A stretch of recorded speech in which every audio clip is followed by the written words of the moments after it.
ሰላም ጤና ይስጥልኝ እንደምን ቆያችሁ ከቻናል 1 ቴሌቪዥን የሚተላለፍላችሁ የዜና ሰዓታችን ላይ ትገኛላችሁ ከሀገር ውስጥና ከውጭ እንዲሁ ቢዝነስ ዘገባዎችን ጨምሮ ወደ እናንተ እናደርሳለን ዜናዎችን እየመራው አብራችሁ ቆይታ ማድረገው ይፍራታ ጥላው ነኝ መልካም ቆይታ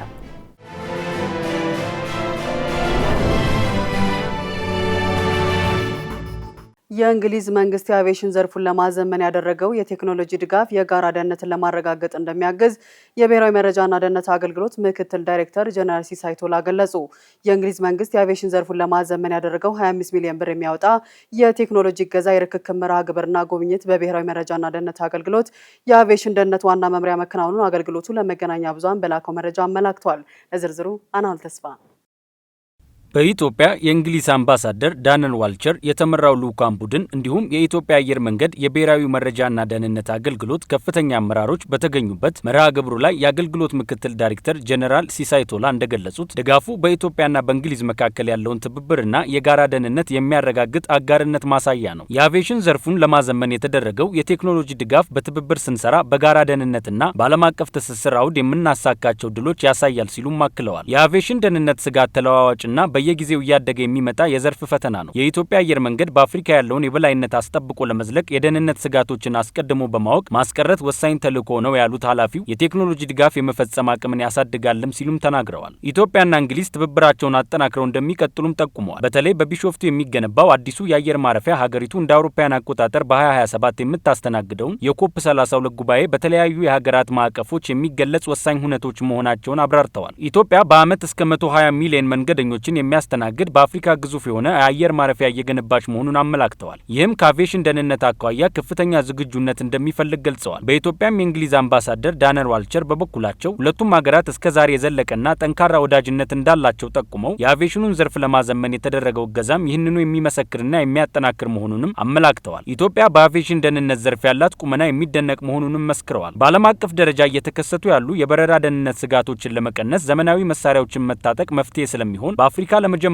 ጊዜ ስራ ላይ የሚውል ዘመናዊ ቴክኖሎጂ ለኢትዮጵያ መበርከቱን ተናግረዋል። የአቪዬሽን ደህንነት ዋና መምሪያ ዳይሬክተር አስራት ቀጂላ ኢትዮጵያ በአቪዬሽን ደህንነት ዘርፍ ዓለም አቀፍ መመዘኛዎችን በብቃት በማሟላት ተጠቃሽ ሀገር መሆኗን አረጋግጠዋል። የእንግሊዝ መንግስትም ድጋፍ በተለየ መንገድ ሲገለጽ መቆየቱን አመላክተው ለተደረገው እገዛም ምስጋና አቅርበዋል። ከእንግሊዝ መንግስት ጋር በተለያዩ የተቋማዊ ግንባታ መስኮች ዘርፈ ብዙ ትብብሮችን ስናደርግ ቆይተናል። ይህም ለአቪዬሽኑ ለዓለም አቀፍ አየር ትራንስፖርት ዘርፍ ደህንነት መረጋገጥ ጉልህ ሚና እንደሚኖረው ስትራቴጂካዊ ምዕራፍም ተሻጋሪ ነውም ሲሉ ገልጸዋል። የአቪዬሽኑን ዘርፍ ለማዘመን የተደረገው ድጋፍ ዘመኑን የዋጀ የበረራ ደህንነትን ለማከናወን ከፍተኛ ሚና እንደሚያበረክትም አቶ አስራት አመላክተዋል። በኢትዮጵያ የእንግሊዝ ኤምባሲ በበኩሉ የተደረገው ድጋፍ ከሀገሪቱ ሆም ኦፊስ ኢንተርናሽናል ኦፕሬሽን ቢሮ የተገኘ መሆኑን ከብሔራዊ መረጃና ደህንነት አገልግሎት የተገኘ መረጃ ያመላክታል።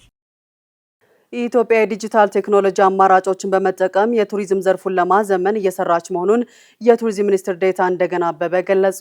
ሚኒስትር ዴኤታው ከዓለም አቀፉ የብራንዲንግና ሚዲያ ተቋም ፌም ባይ ሺራዝ መስራችና ዋና ስራ አስኪያጅ ሺራዝ ሀዘንና የልዑካን ቡድናቸው ጋር በቱሪዝም ዘርፍ በትብብር መስራት በሚቻልባቸው ጉዳዮች ላይ ተወያይተዋል። መንግስት ባለፉት 8 ዓመታት አዳዲስ የቱሪዝም መዳረሻዎችን በመገንባት ነባሮችን በማደስና የዲጂታል ቴክኖሎጂን በመጠቀም ዘርፉን ለማዘመን እየሰራ ነው ያሉት ሚኒስትር ዴኤታው በተለይም አዲስ አበባን የሀገሪቱ የኮንፈረንስ ቱሪዝም ማዕከል ለማድረግ እየተደረገ ያለውን ጥረት አንስተዋል። የፌም ባይ ሺራዝ መስራች ሺራዝ ሀሰን በበኩላቸው ድርጅታቸው በአሜሪካ በአውሮፓና በመካከለኛው ምስራቅ ታዋቂ ግለሰቦችንና የንግድ ምልክቶች በማስተሳሰር የረጅም ጊዜ ልምድ እንዳለው ገልጸው ይህንን ልምድ በመጠቀም የኢትዮጵያን ገጽታ ለመገንባት በጋራ ለመስራት ከፍተኛ ፍላጎት እንዳላቸው ተናግረዋል። ዋና ስራ አስኪያጁ ለተግባራዊነቱም ተቋሙ በአዲስ አበባ ቋሚ ጽህፈት ቤት እንደሚከፍትም ጠቁመዋል። የቱሪዝም ሚኒስቴር መረጃ እንደሚያሳየው በሰው ሰራሽ አስተውሎት የታገዙ የመገናኛ ብዙሃን አማራጮችን በመጠቀም ኢትዮጵያን በአፍሪካ ቀዳሚ የቱሪስት መዳረሻ ለማድረግ እንደሚሰሩ ገልጸዋል። የግሉ ዘርፍ ተሳትፎ በኢትዮጵያ የሰላምና የምክክር ሂደቶች ላይ ያለው አስተዋጽኦ ከፍተኛ መሆኑ ተገለጸ።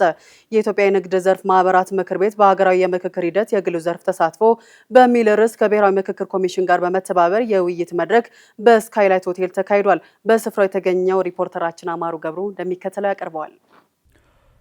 የኢትዮጵያ የንግድና ዘርፍ ማህበራት ምክር ቤት ከብሔራዊ ምክክር ኮሚሽን ጋር በመተባበር በሀገራዊ የምክክር ሂደት የግሉ ዘርፍ ተሳትፎ በሚል ርዕስ የውይይት መድረክ በስካይላይት ሆቴል አካሂዷል። በውይይቱም ለዘላቂ ሀገራዊ እድገት ምቹ የንግድ ከባቢ ከመፍጠር ባለፈ የግሉ ዘርፍ በሀገራዊ የምክክር ሂደት ውስጥ መሳተፉ ወሳኝ ነው ተብሏል። ምክር ቤቱ ንግድና ኢንቨስትመንትን በማስፋፋት የምርምርና ጥበቃ እንዲሁም የአቅም ግንባታ ስራዎችን በማከናወን ምቹ የንግድና ኢንቨስትመንት ከባቢ እንዲፈጠር የሚሰራ ሀገራዊ ምክር ቤት ነው። የኢትዮጵያ የንግድና ዘርፍ ማህበራት ምክር ቤት ምክትል ፕሬዝዳንት ዶክተር አይናለም አባይነህ ለቻናል 1 ቴሌቪዥን እንደገለጹት ምክር ቤቱ የግሉን ዘርፍ በመወከል በሀገራዊ ጉዳዮች ዙሪያ ከመንግስት ጋር በቅርበት ለመነጋገርና ለተሻለ ሀገራዊ እድገት የበኩሉን ድርሻ ለመወጣት ከመቼውም ጊዜ በላይ ቁርጠኛ ነው። በሀገራዊ የምክክር መድረክ ላይ መሳተፋችን ለንግዱ ህብረተሰብ ከፍተኛ ጠቀሜታ አለውም ብለዋል። ይሄ ለንግዱ ህብረተሰብ እጅግ በጣም ጠቃሚና አስፈላጊ ነገር ነው። ብዙውን ጊዜ እንደምንለው ንግድ ማንነት የለውም፣ ንግድ ጾታ የለውም፣ ንግድ እምነት የለውም፣ ንግድ በእድሜና በአካባቢም አይወሰንም።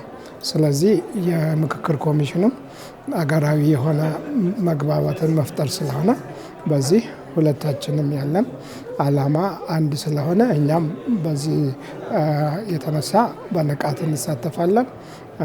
አባላቶቻችን የምክክር ኮሚሽኑ ያለበትን ደረጃ እናሳውቃለን።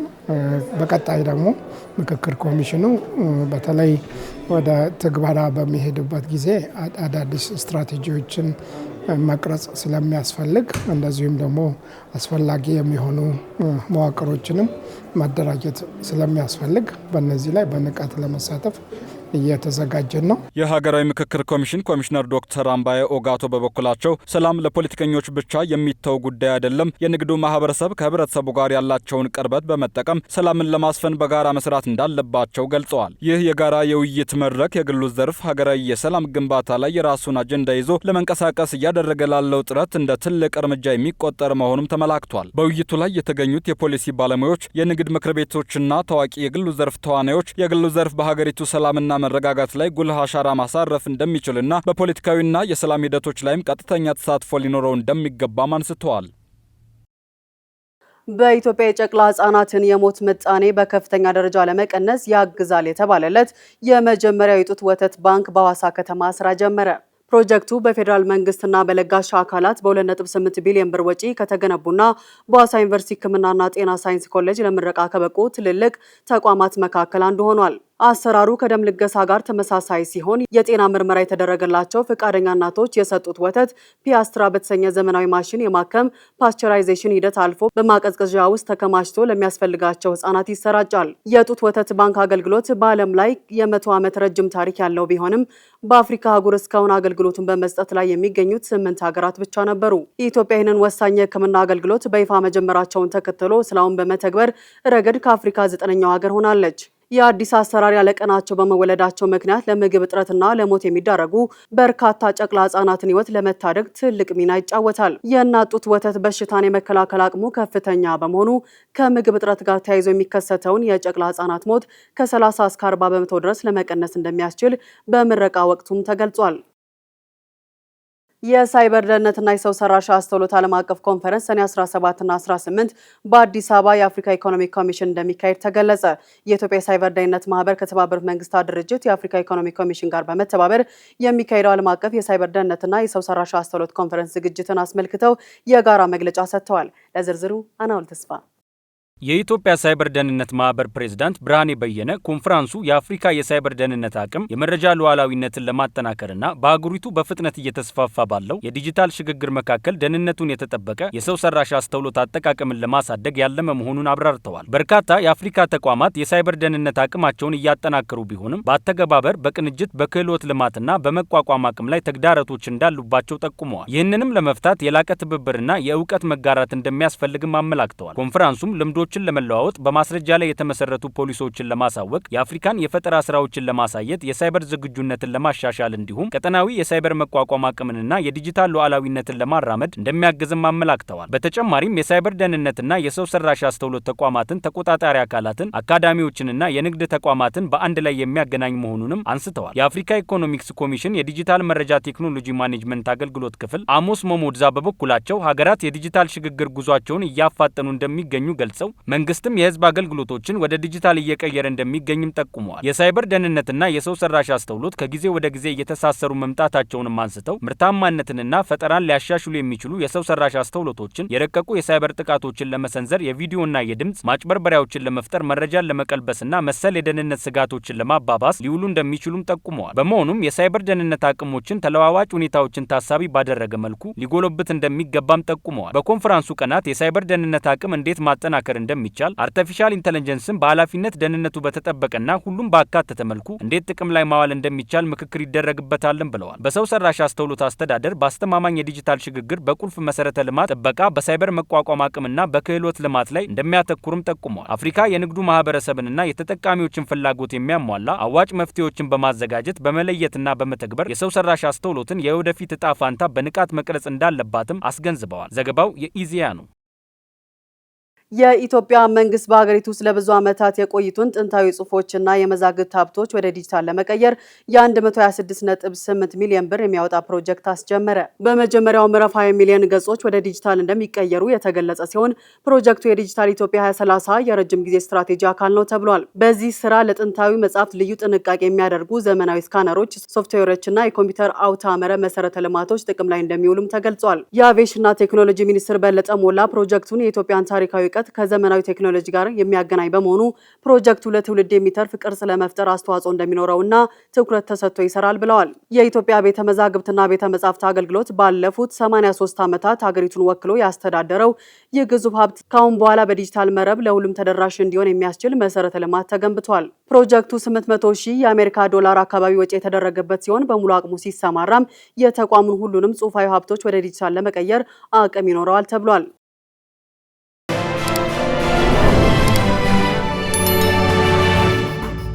ግብጽ በሜዲትራኒያን ባህር ዳርቻ የምትገነባው የኤልዳባይ ኒውክሌር ኃይል ማመንጫ የመጀመሪያ ክፍል በ2029 ይጠናቀቃል አለች። የኃይል ማመንጫው የግብጽ ታሪካዊ የኒውክሌር ኃይል ፕሮጀክት ነው ተብሏል። ከ1960ዎቹ ጀምሮ የኒውክሌር ኃይል ፕሮግራም እንደጀመረች የሚነገርላት ግብጽ በፖለቲካዊና በኢኮኖሚያዊ ምክንያቶች ግን እውን ማድረግ ሳይቻላት ቀርቷል።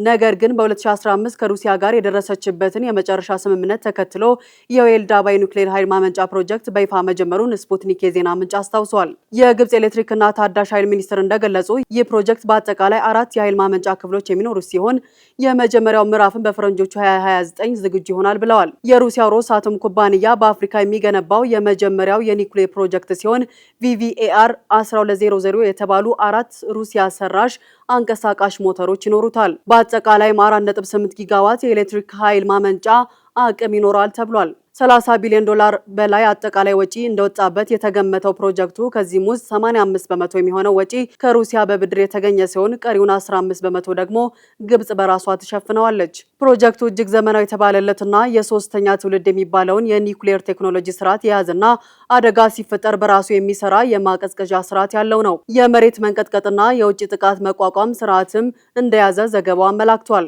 ፕሮጀክቱ ስኬታማ ከሆነ እንደ ናይጄሪያ፣ ጋናና ኬንያ የመሳሰሉ ሌሎች የአፍሪካ ሀገራትን ሊያበረታታ ይችላል ተብሎም ይጠበቃል። ሙሉ በሙሉ ሲጠናቀቅም 4800 ሜጋዋት ኃይል በማመንጨት የግብጽን የኤሌክትሪክ ፍላጎት ከፍተኛ ድርሻ ለማሟላት እንደሚያስችልም የሚጠበቅ ሲሆን ግብጽን በመካከለኛው ምስራቅና በአፍሪካ የኒውክሌር ኃይል አምራች ሀገር መካከል አንዷ ያደርጋታል።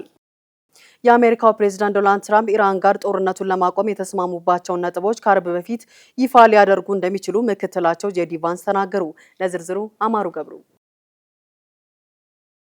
ፕሬዚዳንት ትራምፕ ስምምነቱ መፈረሙን ተናግረው የነበረ ሲሆን አርብ በስዊዘርላንድ የሁለቱ ሀገራት ልዑካን በአካል ተገናኝተው ፊርማቸው እንደሚያኖሩ እየተነገረ ነው። ጄዲ ቫንስ የመግባቢያ ሰነዱ አንድ ገጽ ከግማሽና በጣም ጥቅል ሰነድ መሆኑን ተናግረው ነበር። የአሜሪካ ከፍተኛ ባለስልጣናት ስለ ስምምነቱ ዝርዝር ነጥቦችን መናገር ጀምረዋል። የሆርሙዝ ወሽመጥ ስምምነቱ በጄኔቫ በሚፈረምበት ዕለት ዳግም ይከፈታልም ተብሏል። የኢራን ውጭ ጉዳይ ሚኒስቴር አባስ አርጋቺ ከአሜሪካ ጋር ዘላቂ ሰላም ላይ ለመድረስ የሚደረገው አዲሱ ዙር ውይይትም በዚያው ዕለት ስዊዘርላንድ ውስጥ እንደሚጀመር ተናግረዋል። ለቡድን 7 ሀገራት ስብሰባ ፈረንሳይ የሚገኙ ዶናልድ ትራምፕ ከግብጽ ከኳታርና ዩናይትድ አረብ ኤሚሬትስ መሪዎች ጋር ተገናኝተው በኢራን ዙሪያ ላይ መክረዋል። ሰኞ ዕለት ትራምፕ ከፈረንሳዩ ፕሬዝዳንት ኢማኑኤል ማክሮን ጋር ሲነጋገሩ ስምምነቱ ተፈርሟል ብዬ ስነግራችሁ በጣም ደስተኛ ነኝ ብለው ነበር። የአሜሪካ ከፍተኛ ባለስልጣናት ስምምነቱ የትራምፕ የምክትላቸው ቫንስና የኢራን የፓርላማ አፈ ጉባኤ መሐመድ ባጋር ጋሊባፍ ኤሌክትሮኒክስ ፊርማ ተቀምጦበታል ይኖርበታል ብለዋል። በዚህ ሳምንት የስምምነቱ ዝርዝር ነጥቦች ላይ እንዲሁም በኢራን ኒውክሌር ፕሮግራም ላይ መነጋገር ይጀመራልም ተብሏል። በኢራን ላይ የተጣሉትን ማዕቀቦች ለማንሳት ወይም እንዳይንቀሳቀሱ የተደረጉ ሀብቶቿን ለመልቀቅ ኢራን ለስምምነቱ ያላት ቁርጠኝነት ወሳኝ መሆኑ ተገልጿል። ቫንስ ለኤንቢሲ እንደተናገሩት በስምምነቱ መሰረት የኒውክሌር ተቆጣጣሪ ወደ ኢራን መግባት አለበት ብለዋል። የስምምነቱ አንኳር ነጥቦች ከሆኑት መካከል አንዱ ዓለም አቀፍ የአቶሚክ ኢነርጂ ኤጀንሲና ዩናይትድ ስቴትስ በከፍተኛ ሁኔታ ተበላልቶ የተቀመጠውን ዩራኒየም እንድታስወግድ እንደሚደግፍ በግልጽ ተቀምጧል። ትራምፕ የስምምነቱ ዝርዝር ነጥቦች አርብ ዕለት ከተፈረመ በኋላ ይፋ ይሆናሉ ብለው የነበረ ቢሆንም ቫንስ ግን ከፎክስ ኒውስ ጋር በነበራቸው ቃለ ምልልስ ወቅት ከዚያ በፊት ይፋ ሊሆን እንደሚችል ተናግረዋል። ቫንስ ከሲኤንኤን ጋር በነበራቸው ቆይታም ሰነዱ ጥቅል መሆኑንና በርካታ ዝርዝር ጉዳዮች ወደፊት በሚደረገው ንግግሮች መግባባት ላይ ሊደረስባቸው ይገባልም ብለዋል።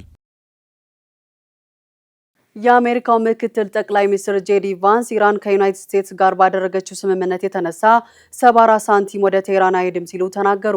ምክትል ፕሬዝዳንቱ ለፎክስ ኒውስ በሰጡት ቃለ ምልልስ የቀድሞ ፕሬዝዳንት ባራክ ኦባማ ለኢራን ከ1 ቢሊዮን ዶላር በላይ በጥሬ ገንዘብ ሰጥተዋል ሲሉ ከትራምፕ አስተዳደር ጋር አነጻጽረዋቸዋል። ካታር 300 ቢሊዮን ዶላር ለኢራን ትሰጣለች፣ እንዲሁም 24 ቢሊዮን እንዳይንቀሳቀስ የተደረገ የቴህራን ሀብት ይለቀቃል ስለተባለው ሲጠየቁ ቫንስ በመሰረቱ ይህን የኢራናውያን ፕሮፓጋንዳ ነው ብለዋል። እየሆነ ያለው የተወሰኑ ግለሰቦች ለሀገር ውስጥ ማህበረሰብ ስምምነቱ በጎ እንደሆነ በተቻለ መጠን ለማሳየት እየሞከረ ነው ሲሉ ምላሽ ሰጥተዋል። የአሜሪካ 74 ሳንቲም ወደ ኢራን አይሄድም፣ ይሁን እንጂ ግዴታቸውን የሚወጡ ከሆነ ለኢራን ጥቅም አለው በማለት ካታር እና ሳውዲ አረቢያ በኢራን መዋለ ንዋያቸውን ሊያፈሱ እንደሚችሉ ጠቁመዋል።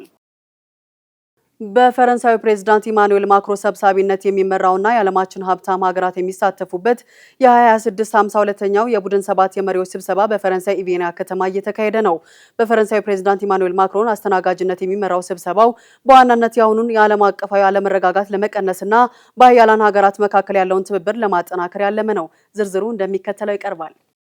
የስብሰባ ዋነኛ ዓላማ የፖለቲካ አጀንዳ በቅርቡ የተከሰቱ ወታደራዊ ግጭቶችን ተከትሎ ለአውሮፓና ለዓለም ንግድ ድርጅት ወሳኝ የሆነውን የሆርሙዝ ወሽመጥ ክፍት ለማድረግ በአሜሪካና በኢራን መካከል የሚደረገውን የሰላም ድርድር ስምምነት በዲፕሎማሲያዊ መንገድ ማገዝ፣ ከዚህም በተጨማሪ የዩክሬኑ ፕሬዝዳንት ቮሎዲሚር ዜሌንስኪ በተገኙበት ለሀገሪቱ የሚሰጠውን የረጅም ጊዜ ወታደራዊና የፋይናንስ ድጋፍ ማረጋገጥ የስብሰባው ሌላው የሰላምና ደህንነት ግብ ሲሆን እንዲሁም የዓለም አቀፍ ንግድ ስርዓቱን በማክሮ ኢኮኖሚ ማዕቀፍ ማረጋጋትና አዳዲስ የታሪፍ ውጥረቶችን መቅረፍ ላይ ነው። በዚህም መሰረት ለአረንጓዴ ኢነርጂ ሽግግርና ለዲጂታል ቴክኖሎጂዎች ልማት እጅግ አስፈላጊ የሆኑ ወሳኝ ማዕድናትን በጋራ ለማልማት የሚያስችል አዲስ ስትራቴጂ ይነደፋል። የአቅርቦት ሰንሰለቱ በአንድ ሀገር ላይ ብቻ እንዳይጠለልና የወደፊት የዓለም ንግድ ደህንነት የተጠበቀ እንዲሆን ለማድረግ ታስቦ የተወጠነ መሆኑም ተመላክቷል። በተጨማሪም ፈረንሳይ ከተለመደው የውጭ እርዳታ አሰጣጥ ይልቅ ፍትሐዊና የጋራ ጥቅምን የሚያረጋግጡ አዳዲስ የኢኮኖሚ አጋርነቶችን መፍጠር የሚለው ዓላማ ይዛ ቀርባለች። ይህንን ዓላማ ይበልጥ ለማስፋትም እንደ ብራዚል፣ ህንድ፣ ደቡብ ኮሪያ፣ ካታር፣ የተባበሩት አረብ ኤምሬትስ እንዲሁም ከአፍሪካ ኬንያና ግብጽ ያሉ ታዳጊና አጋር ሀገራት በስብሰባው ላይ እንዲሳተፉ ተደርጓል። ይህም ዓለም አቀፍ የልማት ፋይናንስ አወቃቀሩን ይበልጥ ፍትሐዊ ለማድረግና ለአፍሪካ ሀገራት የተሻለ ኢኮኖሚ አጋርነት ለመፍጠር የሚያስችል ምዕራፍ እንደሚከፍትም ይጠበቃል። ሌላው በቡድኑ 7 ስብሰባ ታሪክ ለመጀመሪያ ጊዜ ትልቅ ቦታ የተሰጠውና ቅድሚያ የተሰጠው አጀንዳ ዓለም አቀፍ የጤና ትብብርን ማጠናከር ሲሆን በዓለም አቀፍ ደረጃ ከፍተኛ የሞት ምክንያት እየሆነ የመጣውን የካንሰር በሽታን በጋራ ለመወጋትና የሞት መጠኑን በከፍተኛ ሁኔታ ለመቀነስ የሚያስችል የተቀናጀ የጋራ እቅድ ተቀርጿል። ከዚህም ጎን ለጎን በቅርቡ የተከሰተውን የኢቦላ ወረርሽኝን ለመግታት የተቀናጀ አስቸኳይ ምላሽ መስጠት ሌላው የዘንድሮ የስብሰባ የጤና ዘርፍ ዋነኛ ዓላማ መሆኑም ተነግሯል። ቻይና ኤለን መስክ የአእምሮ ቺፕ የሚያለማበትን ኒውራሊንክ በመቅደም የመንቀሳቀስ እክልን ለመቅረፍ የሚረዳ የጭንቅላት ውስጥ ቺፕስ ለገበያ ማጽደቋን ኒውዮርክ ታይምስ ዘገበ።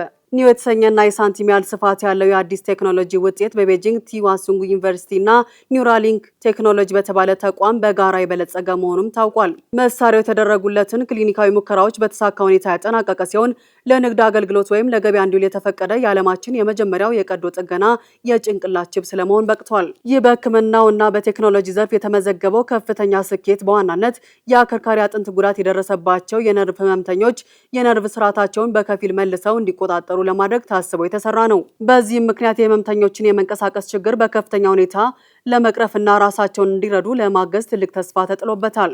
የዚህ የጭንቅላት ቺፕስ መጽደቅ በቻይና በባዮቴክኖሎጂ ዘርፍ ያላትን መሪነት የሚያሳይ ሲሆን የአሜሪካው ቢሊዮነር ኤለን መስክ የኒውራሊንክ ኩባንያ ጋር ለረጅም ጊዜ ሲደረግ በነበረው የቴክኖሎጂ ፉክክር ውስጥ ቻይናን ቀዳሚ እንድትሆን አድርጓታል። በቀጣይም ኒው የተሰኘው ዘመናዊ ሕክምና መሳሪያ በቻይና የመንግስት የጤና ጥበቃ ስርዓት አማካኝነት በስፋት ወደ ማምረት ምዕራፍ እንደሚሸጋገርም ይጠበቃል። ይህም ቴክኖሎጂ በተመጣጣኝ ዋጋ ለብዙሃን ህመምተኞች ተደራሽ እንዲሆንና በጤናው ዘርፍ ላይ የሚታየውን የመንቀሳቀስ እክል ችግር በዘላቂነት ለመፍታት ይረዳል ተብሏል።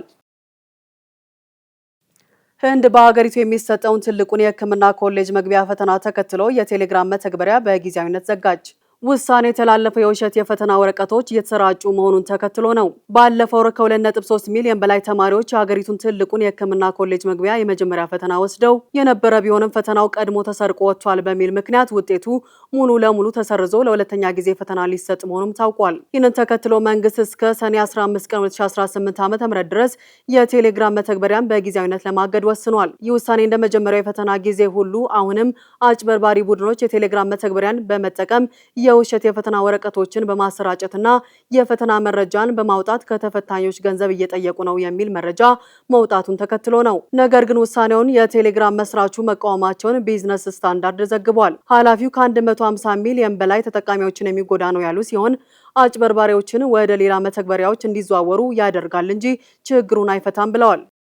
የኒውዚላንድ መንግስት የሀገሪቱን የዱር እንስሳቶቿንና ብርቅዬ አዕዋፋቷን ከእልቂት ለመታደግ ሲል ስነ ምህዳሩን እያወደሙ ያሉ አዳኝ አይጦችን እስከ 2050 ሙሉ በሙሉ ለማጥፋት ታላቅ ዘመቻ እያካሄደ ነው ተባለ። በዋና ከተማ ዌሊንግተን የሚንቀሳቀሰው ከአዳኝ እንስሳ ነጻ የሆነች ዌሊንግተን የተባለ የባለሙያ ስብስብ ከአካባቢው ማህበረሰብ የሚደርሱት የአይጥ መኖር ጥቆማዎች በከፍተኛ ትኩረት በመከታተል ላይ ይገኛል። ቡድኑ የደረሰውን ጥቆማ ትክክለኛነት ለማረጋገጥ መጀመሪያ ልዩ የሰለጠኑ ውሾችን ከመጠቀም ባለፈ የአይጥ ኩስን በአካል በመለየት ጥቆማው የተረጋገጠ መሆኑን በሳይንሳዊ መንገድ ያጣራል። ባለሙያዎቹ አይጦች መኖራቸውን ካረጋገጡ በኋላ ዘመናዊ ክትትል ካሜራዎችን፣ የተለያዩ የወጥመድ አይነቶችንና መርዞችን በመጠቀም አይጦች የማደንና የማጥፋት ስራቸውን በውጤታማነት ያከናውናሉ። ይህን የተቀናጀ አሰራር በአካባቢው የሚገኙ የዱር እንስሳትን ደህንነት በዘላቂነት ለመጠበቅ ትልቅ አስተዋጽኦ እያበረከተ ይገኛል ተብሏል። ዘመቻው ስኬታማ እንዲሆን የአካባቢው ማህበረሰብ ተሳትፎ ከፍተኛ ሚና ያለው ሲሆን የከተማዋ ነዋሪዎች በመኖሪያ ቤታቸው አቅራቢያ የሚመለከቷቸውን የአይጥ እንቅስቃሴዎች በፍጥነት ለባለሙያዎቹ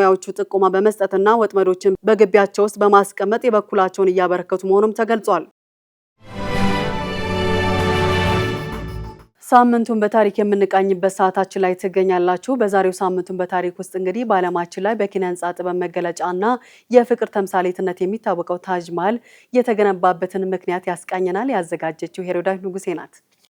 የዛሬው ሳምንቱን በታሪክ በህንድ የቱሪስት መዳረሻ ከሆኑ ቦታዎች መካከል በቀዳሚነት የሚጠቀሰውን የታጅ መሃል መቃብር እንዲገነባ ምክንያት የሆነበትን አጋጣሚ ሊያስቃኘን 395 ዓመታትን ወደ ኋላ ተጉዟል። አርዙማንድ ባኖ ቤጌም ወይም በሌላ ስማቸው ኩድሲያ ቤጌም በመባል የሚታወቁትና በኋላም የህንድ ሙጋል ንግስት የሆኑት ሙምታዝ መሃል እንደ አውሮፓውያን አቆጣጠር በ1612 ከንጉስ ሻህ ጃሃን ጋር ጋብቻ ፈጽመዋል። የንጉሱ የልብ ወዳጅና ተወዳጅ ሚስትም እንደነበሩ ይነገርላቸዋል። ይሁን እንጂ እንደ አውሮፓውያን አቆጣጠር ጁን 17 ቀን 1631 ዓ.ም በቡርሃንፑር ከተማ ውስጥ ለ30 ሰዓታት የፈጀ አድካሚ ምጥ ካጋጠማቸው በኋላ 14ኛ ልጃቸውን ሻህዛዲ ጋዋራ ቤጌምን በሰላም ቢገላገሉም ከወሊድ በኋላ በደረሰባቸው ከባድ የደም መፍሰስ ምክንያት ህይወታቸው አልፏል። በንግስቲቱ ህልፈት ያዘኑት ንጉስ ሻህ ጃሃን ለባለቤታቸው መታሰቢያ የሚሆን ታላቅ መቃብር ለማስገንባት ወሰኑ። በዚህም መሰረት በመጀመሪያ በጃይናባድ ተቀብረው የነበሩትን የንግስቲቱን አስክሬን ከጥቂት ዓመታት በኋላ ወደ አግራ ከተማ በማዘዋወር በዓለም ላይ ካሉ 7 አስደናቂ የህንጻ ቅርሶች መካከል አንዱ የሆነውን ታጅ መሃል የመቃብር መታሰቢያ ግንባታን አስጀመሩ።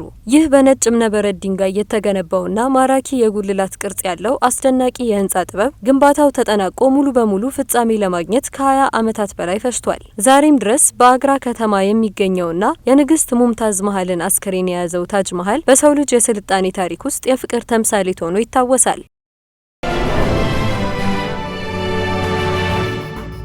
ወደ ቢዝነስ ዘገባዎች አልፋለሁ። ከውጭ የሚገባውን ማዳበሪያ የሚተካው ሀሴት የተፈጥሮ ማዳበሪያ ፋብሪካ በቅርቡ ምርቱን ለሀገር ውስጥ ገበያ ለማቅረብ መዘጋጀቱ ተገለጸ። ማዳበሪያው ከፍተኛ ወጪ የሚጠይቀውን ሰው ሰራሽ ማዳበሪያ በመተካት የውጭ ምንዛሬ የሚቆጥብ፣ ለአርሶ አደሩ በወቅቱና በሰዓቱ አቅርቦትን የሚያረጋግጥ እንዲሁም የአፈርን ለምነት ለረጅም ጊዜ በመጠበቅ የምርት ጥራትና ምርታማነት እንደሚያሳድግ ተጠቁሟል። ለእነዚህና ሌሎች የቢዝነስ ዘገባዎች አናውል ተስፋ የኢንዱስትሪ ሚኒስተር መላኩ አለበል ፋብሪካው ሀገራችንን ለሰው ሰራሽ ማዳበሪያ የምታወጣውን ከፍተኛ ወጪ ለመቀነስና የተፈጥሮ አማራጭን ለማስፋፋት የምታደርገውን ጥረት የሚደግፍ ነውም ብለዋል። በተለይም ምርቱ የአፈርን ለምነት ለረጅም ጊዜ በማስጠበቅ ከፍተኛ ምርት ለማግኘት የሚያስችል መሆኑንም ገልጸዋል። ለወደፊት ምርቱ በስፋት በማምረት ለገበያ ተደራሽነት ልዩ ትኩረት መስጠት እንደሚገባም አሳስበዋል። የፋብሪካው ስራ አስኪያጅ ሄኖክ ስምኦን በበኩላቸው የማዳበሪያው ጥራት በግብርና ሚኒስቴር ላቦራቶሪና በኢትዮጵያ ደረጃዎች ተቋም ተረጋግጧል ብለዋል። ፋብሪካውም በየቀኑ ከ100,000 ኪሎ ግራም በላይ ማዳበሪያ በማምረት ለ85 ሰዎች ቋሚ የስራ ዕድል መፍጠሩንም አስረድተዋል። በአመት 63 ሚሊዮን እንቁላል የመፈልፈል አቅም ያለው የጫጩት መፈልፈያ ሊገነባ ነው። ግብርና ሚኒስቴር ይህንን ዘመናዊ የዶሮ ጫጩት መፈልፈያ ተቋም ለመገንባት ከአፍሪካ ልማት ጋር ከ10 ሚሊዮን የአሜሪካ ዶላር በላይ የብድር ስምምነት መፈራረሙን አስታውቋል። በኢትዮጵያ የዶሮ እሴት ሰንሰለት ልማት ፕሮግራም ስር የተከናወነው ይህ ስምምነት በእሴቱ ሰንሰለት ውስጥ ለሚገኙ አርሶ አደሮች ጥራት ያለው የምርት ግብዓት ተደራሽነት ለማድረግ ያለመ መሆኑን ተጠቁሟል። በስምምነቱም መሰረት አግሪፋም ኃላፊነቱ የተወሰነ የግል ማህበር ግንባታውን ውሉ ከጸና በኋላ በአንድ ሳምንት ውስጥ እንደሚጀምር ይጠበቃል። በ12 ወራት ውስጥም ሙሉ በሙሉ ለማጠናቀቅ መታቀዱንም የሚኒስተሩ መረጃ ያመላክታል። የአፍሪካ የፋይናንስ ኮርፖሬሽን የሀገሪቱ ማዳበሪያ ምርት አቅም በእጅጉ ለማሳደግና የምግብ ዋስትናን ለማረጋገጥ የታቀደውን የዳንጎቴ ግሩፕ የ7 ቢሊዮን ዶላር የማስፋፊያ መርሃ ግብር ለመደገፍ የ600 ሚሊዮን ዶላር ኢንቨስትመንት በአዲስ አበባ ይፋ አድርጓል። ይህም ከፍተኛ የፋይናንስ ድጋፍ የሚተላለፈው በዳንጎቴ ግሩፕ የማዳበሪያ ይዞታ ኩባንያ በሆነው ግራንቪው ፈርቲላይዘር ኮርፖሬሽን በኩል ሲሆን ዋና ዓላማውም አፍሪካ ከውጭ በሚገቡ የግብርና ግብዓቶች ላይ ያላትን ከፍተኛ ጥገኝነት በመቀነስ የሀገር ውስጥ የማምረት አቅምን በከፍተኛ ደረጃ ማሳደግ ነው ተብሏል። ይህም ግዙፍ የማስፋፊያ ፕሮጀክት በርካታ ዋና ዋና ስራዎች የሚያካትት ሲሆን በተለይም በናይጄሪያ የሚገኘውን የዳንጎቴ የዩሪያ ማዳበሪያ ምርት አቅም አሁን ካለበት 3 ሚሊዮን ቶን ወደ 9 ሚሊዮን ቶን ያሳድገዋል ተብሎም ይጠበቃል። ከዚህ በተጨማሪም ፕሮጀክቱ በኢትዮጵያ በአመት 3 ሚሊዮን ቶን የማምረት አቅም ያለውን አዲስ የዩሪያ ማዳበሪያ ፋብሪካ ግንባታን የሚያካትት ሲሆን ይህም በፈጣን ሁኔታ እያደገ ላለው የአፍሪካ ሕዝብ የምግብ ዋስትናን ለማረጋገጥ የግብርና ምርታማነትንም ለማሳደግ የአህጉሪቱንም የኢኮኖሚ መሰረት ለማጠናከር የተነደፈ ስትራቴጂካዊ ግብ እንደሆነም ተጠቁሟል። መረጃው የካፒታል ነው።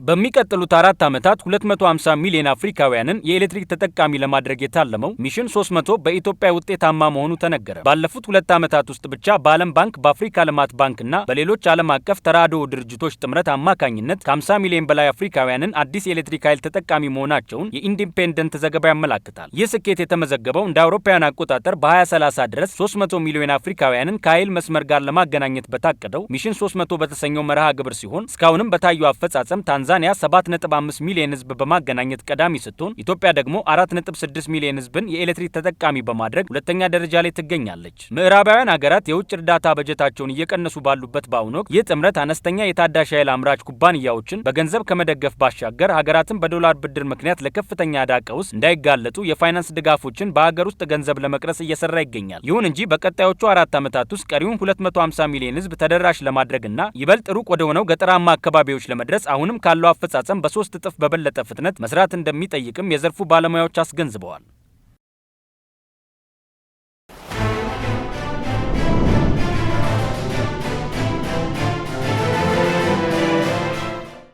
በመጨረሻም ስፖርት የ8 ጊዜ ባላንድ ወር አሸናፊው ሊዮኔል ሜሲ በ6ኛ ዓለም ዋንጫ ተሳትፎ የመጀመሪያ ጨዋታ የጨዋታው ኮከብ በመባል ተመርጧል።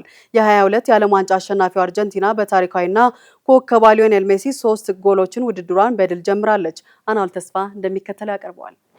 የአሜሪካ ዓለም ዋንጫ ላይ ለመሳተፍ ከተገኙ ተጫዋቾች በርካታ የብሔራዊ ቡድን ጨዋታዎችን በማድረግ ሊዮኔል ሜሲ ሁለተኛ ነው። ከእርሱ የላቀ ብቸኛ ተጫዋች የ5 ጊዜ የዓለም ኮከቡ ክርስቲያኖ ሮናልዶ ነው። ሮናልዶ ለፖርቹጋል ብሔራዊ ቡድን 228 ጨዋታዎችን አድርጓል። የብሔራዊ ቡድን ጨዋታዎችን በዓለም ዋንጫ ያደረገው ሊዮኔል ሜሲ በቀደሙት 199 ጨዋታዎች 117 ግቦችን ከመረብ አሳርፏል። በሜዳ ላይ በቆየባቸው 16380 ደቂቃዎችም 64 ለግብ የሚሆኑ ኳሶችን አመቻችቶ አቃብሏል። እነዚህ ግቦች ብዙዎቹ ለተለያዩ ውድድሮች ማጣሪያ ጨዋታዎች የተመዘገቡ ናቸው። የ8 ጊዜ የዓለም ኮከቡ ሜሲ ከአርጀንቲና ብሔራዊ ቡድን ጋር የ2022ቱን የዓለም ዋንጫ ጨምሮ 2 የኮፓ አሜሪካና 1 የፋይናሊዝም ዋንጫን አሸንፏል። የአንጋፋዎቹ የአዲሶቹም ኮከብ መገኛ መድረክ የሆነው ዓለም ዋንጫ 23ኛው መድረክ የ39 ዓመቱ ሜሲን በዓለም እግር ኳስ ቤተሰቦች ዘንድ ለአሸናፊነት ከሚጠበቁ ቀዳሚ እጩዎች መካከል አስቀምጦታል። ሊዮኔል ሜሲ የዓለም ዋንጫን የምንጊዜውም ከፍተኛ ጎል አስቆጣሪነት ክብረ ወሰንንም ተጋርቷል። በዓለም ዋንጫው አርጀንቲና ከአልጄሪያ ጋር ባደረገችው የመጀመሪያ የምድብ ጨዋታ ሜሲ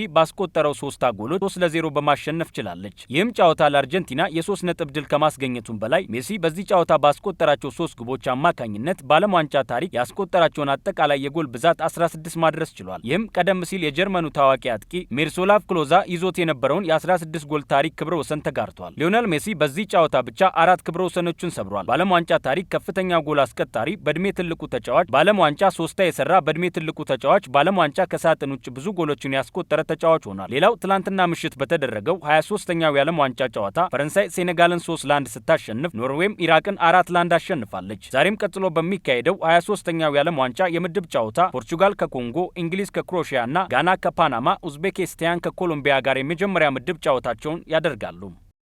ስትከታተሉ የቆያችሁት ከቻናል 1 ቴሌቪዥን የሚተላለፍላችሁን የዜና ሰዓታችንን ነበረ። ዜናዎቹን እየመራው አብሬያችሁ ቆይታ ያደረኩት እኔ ፍራት አጥላሁን ነበርኩኝ። ሌሎች የቻናል 1 ፕሮግራሞች ይቀጥላሉ። መልካም ጊዜ።